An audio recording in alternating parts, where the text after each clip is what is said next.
Les maires des différentes communes d'Abidjan, mobilisés autour du ministre-gouverneur Ibrahim Cissé Bakongo pour mettre un terme au désordre urbain dans la capitale économique ivoirienne. Au cours de cette 4e réunion du cadre de concertation permanent, ils décident de créer une brigade spéciale de lutte contre le désordre urbain. Chaque commune va apporter un certain nombre d'éléments. Il s'agira de 15 policiers par commune. Et nous allons mettre en place une brigade. Le district autonome va apporter 50 éléments.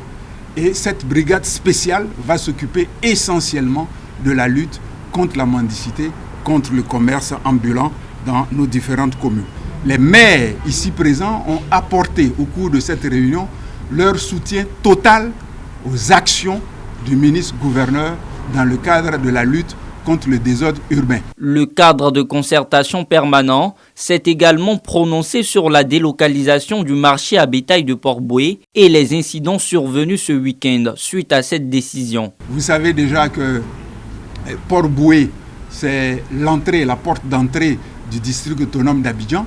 Nous n'allons pas continuer d'accueillir nos visiteurs avec du bétail, avec des moutons en pleine vue. Ça, c'est la première raison. La deuxième raison, vous savez qu'il y a les travaux de l'échangeur d'Akwaba. Et avec la fête de Tabaski qui approche, il y aura véritablement des embouteillages. Il sera difficile de circuler dans cette zone.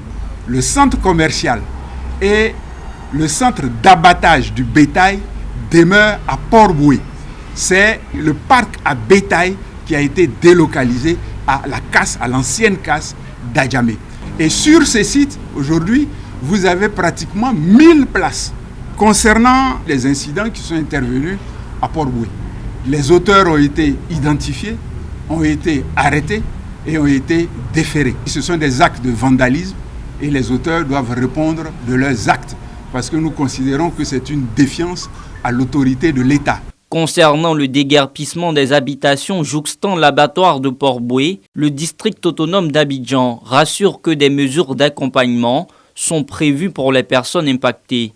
Le district autonome a pris soin de trouver un site dans la commune de Port-Boué, à Anani. Il s'agit donc de construire des logements pour les familles qui quittent donc le site attenant à l'abattoir pour aller les reloger sur le site de 10 hectares que le district autonome d'Abidjan a identifié et qui est en train d'être aménagé actuellement. Contrairement aux rumeurs indiquant que les sites déguerpis ont été vendus aux promoteurs immobiliers, Ibrahim Cissé Bakongo a plutôt précisé que ces espaces feront l'objet d'un aménagement paysager.